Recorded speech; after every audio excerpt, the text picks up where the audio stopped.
నామం చెయ్యడం మొదలుపెట్టిన దగ్గర నుంచి నీళ్ళు ఎలాంటి పరిణామాలు వస్తాయో చూసుకో అంటూ మత్స్యపురాణంలో ఒక అత్యద్భుతమైన మహాశ్లోకాన్ని బోధేంద్ర సరస్వతీశ్వరం వారు అందిస్తున్నారు. విష్ణోర్నామైవ పుంసః శమలమపనదత్ పుణ్యముత్పాదయంచ బ్రహ్మాదిస్థాన భోగాద్విరతి మథ గురోస్ శ్రీపదద్వంద్వ భక్తిం తత్వజ్ఞానంచ విష్ణోః ఇహమృతి జనన భ్రాంతి బీజంచ దగ్ధ్వా పూర్ణానందైక బోధే మహతి చ పురుషం స్థాపయిత్వా నివృత్తం.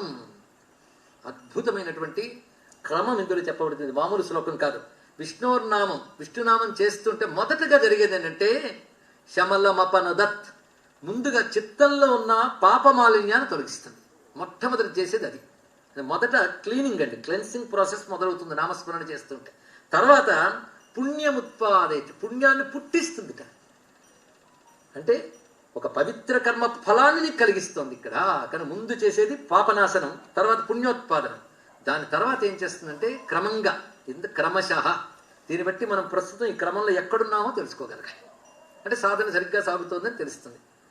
బ్రహ్మాదిస్థాన భోగాద్విరతిం, ఇహలోక సుఖాల మొదలుగుని బ్రహ్మలోక సుఖాల వరకు అన్నిటి మీద వైరాగ్యం కలిగిస్తుంది. అంటే భోగాల మీద అపారమైన వైరాగ్యం కలిగిస్తుంది. నామం 3వ దశ అది, నామయోగంలో 3వ దశ అది. దాని తర్వాత గురోహు శ్రీ పదద్వంద్వ భక్తి, భక్తితో నామం చేయడం ఒక విషయం. నామం లేని భక్తి రాదు.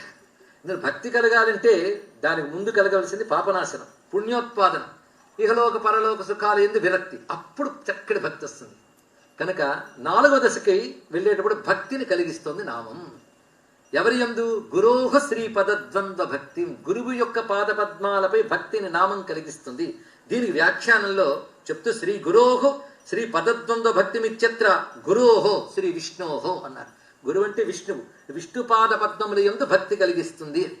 మరి ఆ తర్వాత తత్వజ్ఞానం విష్ణు అన్నప్పుడు మరి విష్ణు చెప్పారు కదా, మళ్ళీ ఇలా అంటే దీనికి మరొక అన్వయం చేశారు ఇక్కడ. గురువుల ద్వారా మంత్రం పూజ చేసుకుంటాం కానీ గురువు ఎందుకు భక్తి కలగడం కూడా మహా కష్టం. శంకర భగవత్పాల్ వారు సుబ్రహ్మణ్య భుజంగ ప్రయాత స్తోత్రంలో నేను అలాకరిస్తాను ఏమిటో గురోర్భక్తిహీనం సదా పాపశీలం అంటాడు. ఇక్కడ ఎప్పుడు పాప స్వభావం కలగాన్ని గురువు యందు భక్తి లేదే అని బాధపడ్డారు. ఆయనకుంది, మనలాంటి వాళ్ళ కోసం చెప్పాడు ఆయన. గురుభక్తి లేదే అని బాధపడ్డాం. ఎందుకంటే ఎంత చేసిన మంత్రం మీద వాటి మీద శ్రద్ధ కలుగుతుంది కానీ గురువు మీద మాత్రం భక్తి ఉండదు. గురుభక్తి కలగడానికి ఎంతో పుణ్యం ఉండాలి. ఎంత గురుభక్తి ఉండాలంటే మంత్రం ఏ దేవతను ఉద్దేశించి తీసుకున్నావో ఆ దేవత యందు ఎంత భక్తో గురువు యందు అంత ఉండాలి. అది యస్య దేవే పరాభక్తి యథా దేవే తథా గురు.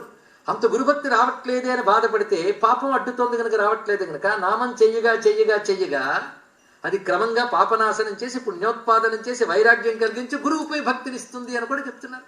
ఈ విధంగా కూడా అన్వయించుకోవచ్చు. ఆ తర్వాత ఏం చేస్తుంది?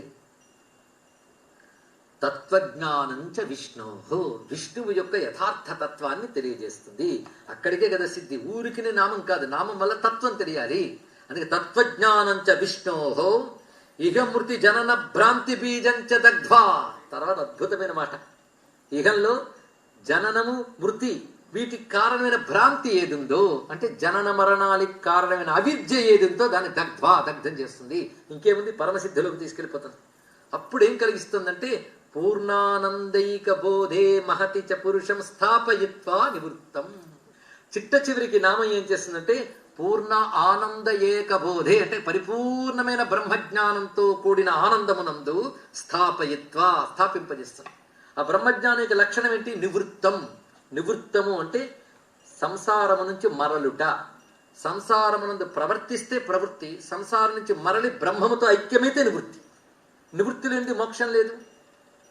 ఇది సమావర్తో నివృత్తాత్మ, ఆ నివృత్తం లక్షణం. పరమాత్మ యందు మరలిపోవాలండి. ఎంతమందిగా నివృత్తి దొరుకుతుంది? ప్రపంచాన్ని గడ్డిపోచన విడిచిపెట్టి పరమాత్మ యందు ఉండిపోవడమే నివృత్తి. మళ్ళీ ఇటువైపు వాసనాప్రాయంగా కూడా రాకుండా ఉండే స్థితి, ఆ నివృత్త స్థితి పరమం. అక్కడ ఉండే స్థితి పూర్ణానందైక బోధే మహతి. ఆ మాట వింటేనే తత్వజ్ఞాన జిజ్ఞాస కలిగిన వాడు ఒళ్ళు పులకిస్తుంది. అంత గొప్ప శబ్దం ఇది. పూర్ణానందైక బోధే మహతి చ పురుషం స్థాపయిత్వా నివృత్తం. అక్కడికి తీసుకెళ్ళిపోతుంది. అక్కడ తీసుకెళ్ళాక ఆ తర్వాత చెప్పండి, ఇంకేం లేదు. అక్కడది అయిపోయింది. అది పొందే ఎప్పుడు ఉంటుందో అది పరిపూర్ణం. అంటే మోక్షం అని అర్థం. చివరి చెప్తున్నది ఆ మోక్షానికి ముందు జరగాల్సింది ఏంటి? పాపనాశం, పుణ్యోత్పాదన. వైరాగ్యం. ఆ తర్వాత భగవాన్ని పదపద్మముల యందు, అది బోధించిన గురుపాదముల యందు భక్తి. దాని తర్వాత భగవంతుడి యొక్క యథార్థ స్వరూపాన్ని తెలుసుకోవాలి. తత్వజ్ఞానం, యథార్థ స్వరూపం తెలుసుకోవాలి, అది కలిగిస్తుంది. దాని తర్వాత జనన మరణాలకు కారణమైన సంసార బీజములు అంటే అవిద్య, కర్మ, కామ, ఈ 3 బీజములు. అవిద్య, కామ, కర్మలే సంసారమునికి బీజములు. వాటిని దగ్ధ్వా, బీజాలను పారేయకూడదండి, పారిస్తే మరొక చోట మరొకొచ్చుతాయి. దగ్ధ్వా, తగలబెట్టి అన్నాడు ఇక్కడ. అందుకే జనన మృతి భ్రాంతి బీజంచ దగ్ధ్వా, అది చేసి పూర్ణానందైక బోధే మహతిచ. ఇప్పుడు చెప్పండి, నామం ఎటువంటి స్థితికి తీసుకెళ్తుంది? కేవలం ఉచ్చరిస్తూ గడిపేస్తూ ఉంటే పాపం పోతుంది. ఇంకా నువ్వు చేస్తే అది పుణ్యాన్ని ఇస్తుంది. మళ్ళీ క్రమం చెప్తున్నావు, నేను ఏం అనుకోవద్దు, దృఢంగా నాటుకోవడానికి చెప్తున్నా ఇక్కడ. అది ఈ శ్లోకం చాలా విశేషం కనుక ఇది మనం మొత్తం నామయోగాన్ని ముఖ్యమైన శ్లోకంగా చెప్పుకుంటూ విష్ణోర్నామైవ పుంసః శమలముపనదత్ పుణ్యముత్పాదయంచ బ్రహ్మాదిస్థాన భోగాద్విరతిం అథ గురోః శ్రీ పదద్వంద్వ భక్తిం తత్వజ్ఞానంచ విష్ణోః ఇహమృతి జనన భ్రాంతి బీజంచ దగ్ధ్వా పూర్ణానందైక బోధే మహతి చ పురుషం స్థాపయిత్వా నివృత్తం. మొత్తం 7 స్టెప్స్ అండి ఇక్కడ. పాపనాశనంతో మొదలై మోక్షంతో పూర్తి అవుతుంది. మొత్తం నామ అలా తీసుకువెడుతుంది. ఒక్క నామంతోనే ఎంత పొందవచ్చు అని చెప్పింది మత్స్య పురాణం.